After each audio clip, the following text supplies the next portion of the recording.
Big boss വീട്ടിലേക്ക് കയറിയ 7, 8, 9, 10 സ്ഥാനക്കാരെയാണ് ഞാൻ ഇതിൽ പറയുന്നത്. ഏഴാമതായിട്ട് കയറിയത് ശ്രീതു കൃഷ്ണൻ. സീരിയൽ ആർട്ടിസ്റ്റാണ്. അമ്മയറിയാതെ സീരിയലിലെ അലീന പീറ്റർ എന്നൊരു സ്ട്രോങ് ക്യാരക്ടർ ചെയ്തുകൊണ്ട് മലയാളികൾക്കിടയിൽ വളരെ ഫേമസ് ആയിട്ടുള്ള ഒരു ആക്ട്രസ് ആയിരുന്നു ശ്രീതു കൃഷ്ണൻ. ഒരു ചെന്നൈയിലാണ് ജനിച്ചതും വളർന്നതും.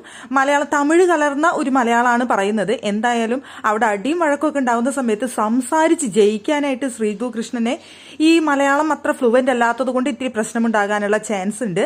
എന്തായാലും മലയാളികൾക്കിടയിൽ സീരിയൽ ആർട്ടിസ്റ്റ് എന്ന നിലയിൽ ഭയങ്കരമായിട്ട് ഫേമസ് ആയിട്ടുള്ള ഒരാളാണ് ശ്രീതു കൃഷ്ണൻ.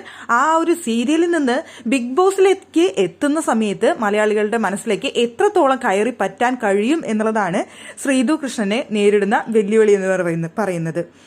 എട്ടാമതായിട്ട് കയറിയിട്ടുള്ളത് നമുക്ക് എല്ലാവർക്കും അറിയാം, ട്രാൻസ്ജെൻഡർ ആയിട്ടുള്ള സെലിബ്രിറ്റി മേക്കപ്പ് ആർട്ടിസ്റ്റ് ജാൻമണിയാണ്.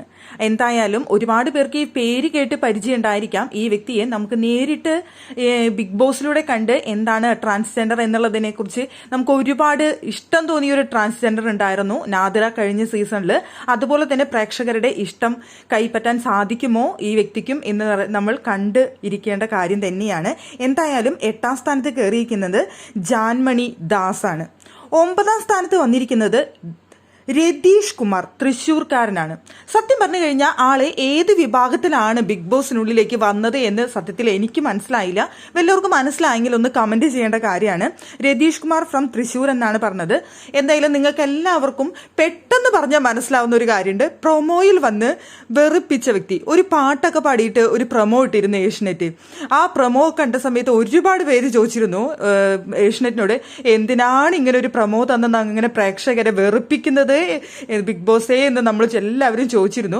എന്തായാലും ആ ഒരു വ്യക്തിയാണ് ബിഗ് ബോസ് വീടിനുള്ളിലേക്ക് വന്നിരിക്കുന്നത്, രതീഷ് കുമാർ. എന്തായാലും ബിഗ് ബോസ് വിന്നർ ആവണം, അതോടൊപ്പം തന്നെ ബിഗ് ബോസിലെ 6ാം തമ്പുരാൻ ആവണം എന്നൊക്കെ പറഞ്ഞിട്ടാണ് പുള്ളിക്കാരൻ വന്നിരിക്കുന്നത്. വന്ന വഴിക്ക് ആ പ്രൊമോയിൽ പാടിയ പാട്ടൊക്കെ പാടിയിട്ട് ബിഗ് ബോസ് വീട്ടിൽ ഒരു അനക്കൊക്കെ വെപ്പിച്ചിട്ടുണ്ടായിരുന്നു. സംഭവം പുള്ളി നല്ലൊരു കോമഡിയാണെന്നാണ് എനിക്ക് തോന്നുന്നത്. പക്ഷേ ഇത്തിരി ഓവറല്ലേ, ഒരു കൊഞ്ചം ഓവറല്ലേ എന്ന് തോന്നാതിരുന്നില്ല എനിക്ക്. എന്തായാലും നിങ്ങളുടെ അഭിപ്രായങ്ങൾ നിങ്ങൾക്ക് കമന്റ് ചെയ്യാവുന്നതാണ്. എന്തായാലും പ്രൊമോയിലൂടെ വന്ന് വെറുപ്പിച്ച രതീഷ് കുമാർ തൃശ്ശൂർക്കാരനാണ്. പിന്നെ 10ാം സ്ഥാനത്ത് വന്നിരിക്കുന്നത് ശ്രീരേഖ, ആലപ്പിയിൽ നിന്നാണ്. ഒരു സ്റ്റേറ്റ് അവാർഡ് വിന്നറാണ്. സിനിമയിലൊക്കെ അഭിനയിച്ചിട്ടുണ്ട്. ഒരു സൈക്കോളജിസ്റ്റ് ആണ്, അതുപോലെ തന്നെ ഡാൻസറാണ്, പാട്ട് പാടും എന്നൊക്കെ പറയുന്നുണ്ട്. ഒരു നല്ലൊരു ഐശ്വര്യമുള്ള മുഖം. എന്തായാലും കേരളത്തിലെ വീട്ടമ്മമാർക്കാണെങ്കിലും എല്ലാവർക്കും കാണാനായിട്ട് തോന്നുന്ന ഒരു ഐശ്വര്യമുള്ള മുഖം, ഒരു പ്രത്യേക സംസാര ശൈലി, കാണാനും എന്തൊരു ഭംഗി എനിക്ക് ഫീൽ ചെയ്തു. എന്തായാലും സ്റ്റേറ്റ് അവാർഡ് കിട്ടിയത് വെയിൽ എന്നുള്ള മൂവിയിൽ അഭിനയിച്ചതിനാണ് സ്റ്റേറ്റ് അവാർഡ് കിട്ടിയതെന്ന് പറഞ്ഞു. ശ്രീരേഖ എന്നാണ് പേര്. അതാണ് 10ാം സ്ഥാനത്ത് എത്തിയത്. അങ്ങനെ ഇപ്പം ഞാൻ പറഞ്ഞത് 7, 8, 9, 10 സ്ഥാനത്ത് വന്ന മത്സരാർത്ഥികളാണ്. എല്ലാവർക്കും എനിക്ക് തോന്നുന്നു അത്ര അധികം പരിചയമില്ലാത്ത ഒരാളെന്ന് പറയുന്നത് രതീഷ് കുമാർ ആയിരിക്കും. ബാക്കി എല്ലാവരും ജസ്റ്റ് ഒന്ന് പരിചയം എല്ലാവർക്കും ഉണ്ടാവുമായിരിക്കും. എന്തായാലും നമുക്ക് കാത്തിരുന്ന് കാണാം ബാക്കി.